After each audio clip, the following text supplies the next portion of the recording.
Le Bayern Munich accélère pour Kyle Walker, changement de programme pour Kylian Mbappé au Cameroun. Bonjour à tous, merci de nous suivre sur Afrique Sport pour la matinale du samedi 8 juillet 2023. Nous l'ouvrons avec la CAN U23 après 90 minutes de jeu sans aucun but au stade Ibn Battuta de Tanger au Maroc.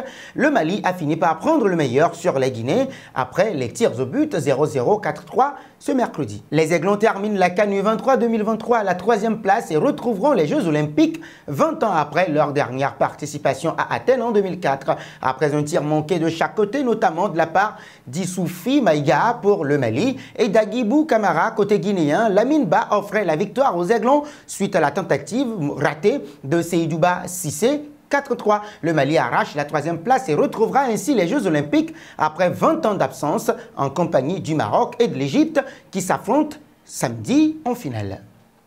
Après ça, nous enchaînons avec la sélection de Côte d'Ivoire. Comme l'a indiqué la journaliste Drissa Niono sur son compte Twitter, les éléphants de la Côte d'Ivoire affronteront prochainement les aigles du Mali. Cette rencontre amicale, justement, se déroulera le 12 septembre prochain au stade Alassane Ouattara, 60 000 places, situé au nord d'Abidjan, la capitale de la Côte d'Ivoire. Elle débutera à 20h GMT et interviendra quelques jours seulement après la 6e et dernière journée de la phase de qualification de la CAN. Pour rappel, les troupes de Jean-Louis Gasset affronteront le Lesotho lors de cette ultime journée du 4 septembre prochain. Ce match, dont le lieu reste à déterminer bien évidemment, est de toute façon sans enjeu. En effet, Franck Kessié et ses coéquipiers sont assurés de finir au moins second du groupe H et étaient de toute façon déjà qualifiés de par leur statut de pays hôte. Cette rencontre face au Mali sera en tout cas un test intéressant un peu moins d'un mois avant d'affronter le Maroc le 14 octobre prochain, également à l'occasion d'une rencontre amicale.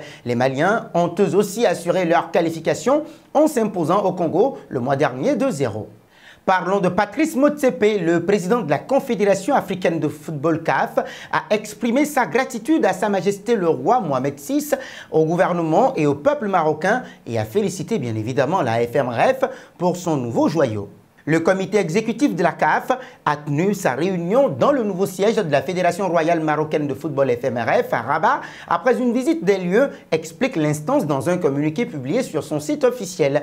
L'excellent siège que nous avons visité aujourd'hui et les stades et infrastructures de football de classe mondiale au Maroc sont bons exemples de succès et des réalisations qui peuvent être accomplies grâce au partenariat entre nos gouvernements africains et nos associations nationales de football, rajoute le Sud-Africain. Lors de la dite réunion, le comité exécutif a nommé 2 nouveaux membres à la commission des arbitres de la CAF. Le comité exécutif a également approuvé l'annulation de la 2e phase préliminaire supplémentaire de la Coupe de la Confédération de la CAF. Ainsi, les 16 clubs vainqueurs du second tour préliminaire se qualifieront directement pour la phase de groupe de la Ligue des champions de la CAF et de la Coupe de la Confédération de la CAF pour la saison 2023-2024. Nous voici arrivés à l'instant quiz avec 3 indices pour connaître notre joueur mystère du jour. Premier indice, je suis un milieu défensif de 31 ans. Deuxième indice, je joue en Premier League. Troisième indice enfin, j'ai déjà joué à l'OGC Nice et à Monaco. Qui suis-je? Vos réponses seront attendues en commentaire. Nos félicitations à tous ceux qui ont répondu Pape Matassar lors de la dernière matinale. C'était le joueur à trouver, oui les amis, puisqu'il est un milieu de terrain de 20 ans seulement qui joue à Tottenham. Il a déjà évolué au FC Metz. Partons en Hollande. C'est une bien triste nouvelle que la presse néerlandaise vient de dévoiler.